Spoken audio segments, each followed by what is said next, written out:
So hi guys, welcome the new video. आज की इस वीडियो में बात करेंगे दोस्तों प्रधानमंत्री सुरक्षा बीमा योजना के बारे में कि कैसे दोस्तों पर ईयर 12 रुपीज पे करके आप 2 लाख का इंश्योरेंस कवर करवा सकते हैं। ये सुन के तो दोस्तों आपको यकीन नहीं हो रहा होगा कि कैसे आप सिर्फ 12 रुपए पे करके 2 लाख इंश्योरेंस का कवर करवा सकते हैं। मुझ पे यकीन नहीं हो रहा है तो गाइस अमिताभ बच्चन जी का एड देख सकते हैं। भैया कितना हुआ? 49। भैया झूठ जाओगे? छुट्टा रख लीजिए। अरे सुनिए मैडम, एक मिनट, 1 रुपया वापस कीजिए। 1 रुपया रखिए, बहुत काम आएगा आपके। ये 1 रुपया बड़े काम की चीज है। प्रधानमंत्री सुरक्षा बीमा योजना है।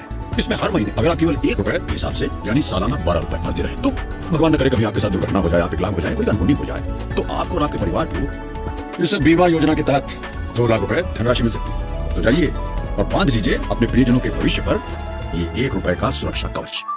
तो गाइस ये ऐड देखने के बाद अब तो यकीन हो गया ही होगा, जो कि एक दोस्तों एक्सीडेंट इंश्योरेंस है। में भी दोस्तों आपका डेथ हो जाए या फिर दोस्तों डिसेबिलिटीज हो जाए या फिर मर्डर हो जाए ड्यू टू एक्सीडेंट, तो दोस्तों आपको फैमिली को मिलेगा 2 लाख का insurance. Death due to accident, अगर एक्सीडेंट के थ्रू डेथ हो जाती है तो जितनी भी सम एश्योर्ड है इस योजना की सम एश्योर्ड 2 लाख है तो 2 लाख पूरा कम्प्लीटली आपको मिल जाएगा। अगर मे भी हो सके डेथ ना हो, अगर डिसेबिलिटीज आ जाए, मे भी एक्सीडेंट के थ्रू आए या फिर नेचुरली आ जाए, तो अगर हमारा 2 आई या फिर 2 हैंड या फिर 2 लेग मीन 2 हाथ या फिर 2 पैर अगर डैमेज हो जाती है तो पूरा कम्प्लीटली सम एश्योर्ड मिलेगी, 2 लाख पूरा कम्प्लीटली मिल जाएगी। अगर इसी का हाफ 1 आई 1 हैंड या 1 लेग डैमेज हो जाती है तो इसकी हाफ मिलेगी। जितनी भी सम एश्योर्ड इसकी है उसकी हाफ मीन्स हमारे 2 लाख है सम एश्योर्ड तो उसकी हाफ हो जाएगी 1 लाख। तो 1 लाख मीन्स 50% इसकी मिलेगी अगर एक डैमेज हो जाती है तो। और अगर 2 पूरा कम्प्लीटली डैमेज हो रहा है तो हमारा 2 लाख मिलेगा। और ये योजना को लाभ कौन उठा सकता है? तो जिनकी एज 18 ईयर्स से प्लस हो चुकी है, 18 to 70 ईयर्स तक पर्सन ये योजना का लाभ उठा सकते हैं। तो जान लेते हैं कि इसके नीड्स क्या क्या है, मीन्स जरूरत क्या क्या पड़ेगी, इस योजना को लेने के लिए जरूरत क्या क्या पड़ेगी वो भी हम देख लेते हैं। मोस्ट इम्पॉर्टेंट हो जाती है कि हमारा सेविंग अकाउंट होना चाहिए। कोई भी बैंक में हमारा सेविंग अकाउंट रहेगा तो वही इंसान इस योजना को ले सकता है। और इसकी एज जो होगी वो 18 to 70 ईयर्स ही होनी चाहिए, उससे कम ना उससे ज़्यादा होनी चाहिए। और पेमेंट मोड जो होगा, जो भी आप मंथली 1 रुपीज़ कटवाएंगे तो पेमेंट मोड जो होगा वो हमारा ऑटो डेबिट फ्रॉम बैंक हो जाता है। बैंक से वो अकाउंट से खुद ब खुद 1 रुपया कट जाएगा, ठीक। And close the plan means इस प्लान को आप क्लोज भी कर सकते हैं। तो मुझे नहीं लगता कि आपको जरूरत पड़ेगी इसको क्लोज करने के लिए, क्योंकि 1 रुपया ही तो मंथली कट रहा है। मीन्स साल में कितने कट रहे हैं? तो 12 रुपया ही कट रहे हैं। तो उसको भी आप लोग कर सकते हैं क्लोज, बट आपको क्या करनी होगी, बैंक में जाके एक फॉर्म फिलअप करनी होगी, आपकी जो स्कीम है वो क्लोज हो जाएगी, 1 रुपया कटना बंद हो जाएगी। और जितने भी आप बैंक को दिए ना पैसा तो वो पैसा वापस नहीं आएगा वैसे, ठीक है। क्योंकि आपका ये जो था ये स्कीम अगर चलते रहेगा, ठीक है, फ्रिक्वेंटली चलेगा, तभी जाके आपको इसका फायदा मिलेगा। क्योंकि 1-1 रुपया करके देना है मंथली तो ज़्यादा तो कुछ है नहीं, तो इस क्लोज करवाने का तो कोई ज़रूरत ही नहीं पड़ेगा हमको लगता है। क्योंकि देखिए जब भी हमारा सेविंग अकाउंट भी रहता है तो हमारा डेबिट कार्ड रहेगा, ठीक है, सेविंग अकाउंट में डेबिट कार्ड मिलता है। और तो अगर हमारा डेबिट कार्ड है तो उसमें भी हमें चार्जेस देनी पड़ती है बैंक को, तो बैंक को चार्जेस देनी पड़ती है, तो इससे ज़्यादा चार्जेस देनी पड़ती है, 100 रुपीज़ 175 रुपीज़, ये तो ईयरली देनी पड़ती है। तो ईयरली आपको यहाँ पर 12 रुपीज़ ही कटेगा। सोचिए इस स्कीम के तहत 12 रुपया ही कट रहा है, तो अच्छा है ना। 12 रुपया तो ऐसे ही 12 रुपये का कुछ भी नहीं आता है। आजकल तो चॉकलेट भी छोटा सा चॉकलेट आता है, बड़ा चॉकलेट तो आता भी नहीं है। तो मुझे नहीं लगता कि आप लोग को ज़रूरत पड़ेगी इसको क्लोज करवाने की। अब हम जानते हैं कि हमें बेनिफिट्स कहाँ नहीं मिलेगी, इस योजना की बेनिफिट्स कहाँ नहीं मिलेगी। अगर सुसाइड केस हो जाती है तो ये बेनिफिट्स आपको नहीं मिलेगी, क्लेम रेशियो नहीं मिलने वाली, 2 लाख नहीं मिलेगी। अगर एक्सीडेंट हो जाती, बट किसके थ्रू?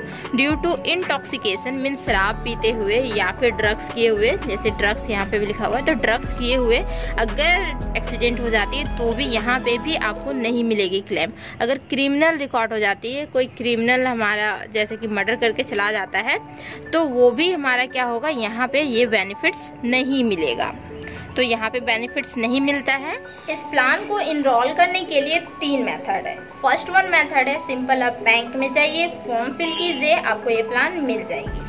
सेकेंड मेथड है, आप ऑनलाइन फॉर्म भर सकते हैं, ऑनलाइन के थ्रू आपको ये प्लान मिल जाएगा। थर्ड मेथड है मैसेज के थ्रू। मैसेज आपको बैंक को करनी होगी, वो रिप्लाई करेंगे, फिर प्रोसेस बताएंगे, तो उसके थ्रू आप ये प्लान को अप्लाई कर सकते हैं और ले सकते हैं। तो सबसे सिंपल मेथड है कि आप बैंक जाइए, फॉर्म फिल कीजिए और ये प्लान को ले लीजिए। और हाँ, इस प्लान को लेने के लिए सबसे कंपलसरी डॉक्यूमेंट होती है आधार कार्ड।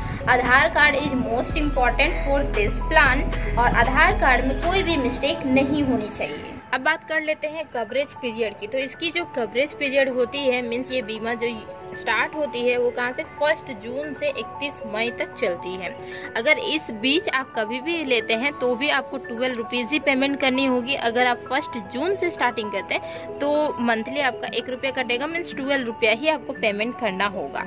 एंड देन अब आते हैं क्लेम प्रोसेस पे। तो क्लेम प्रोसेस मीन्स इस क्लेम को मीन 2 लाख लेने के लिए क्या क्या प्रोसेस है, हमें क्या क्या की जरूरत पड़ेगी। तो सबसे पहले तो क्लेम फॉर्म आता है। तो वो क्लेम फॉर्म आपके पास होनी चाहिए। जैसे कि अगर कोई भी और अदर आप पॉलिसी लिए हुए हैं तो देखते होंगे कि एक आता है फॉर्म, आपको सर्टिफिकेट दिया जाता है, एक फॉर्म दिया जाता है। तो वो फॉर्म आपके लिए जरूरी है, वो आपके पास होना ही चाहिए। एंड सेकेंड वन आती है डेथ सर्टिफिकेट या फिर FIR। ठीक है, तो दोनों होने चाहिए, डेथ सर्टिफिकेट भी होना चाहिए, FIR भी होना चाहिए। पुलिस में अगर आप FIR करवाए हैं तो वो भी होना चाहिए, वो फॉर्म।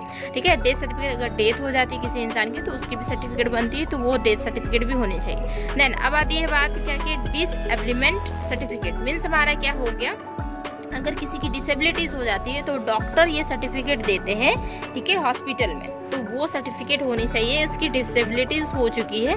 जैसे बताए थे अभी जस्ट कि 2 पैर या फिर 2 आंख या फिर 2 हाथ, अगर कुछ भी डिसेबिलिटीज हो जाती हैं तो आपको ये पूरे क्लेम मिलेंगे, तो वही डिसेबिलिटीज सर्टिफिकेट होनी चाहिए। देन पोस्टमार्टम रिपोर्ट, अगर डेथ हुई है तो इसकी पोस्टमार्टम रिपोर्ट आएगी, तो पोस्टमार्टम रिपोर्ट भी होनी चाहिए। एंड लास्ट वन जो है वो हमारा नॉमिनी कैंसिलेशन चेक। नॉमिनी की कैंसिलेशन चेक होनी चाहिए, कंपलसरी है। ये हमारे बैंक में मिलते हैं कैंसिलेशन चेक, तो ये कंपलसरी। तो इतने सारे कंपलसरी हैं क्लेम लेने के लिए।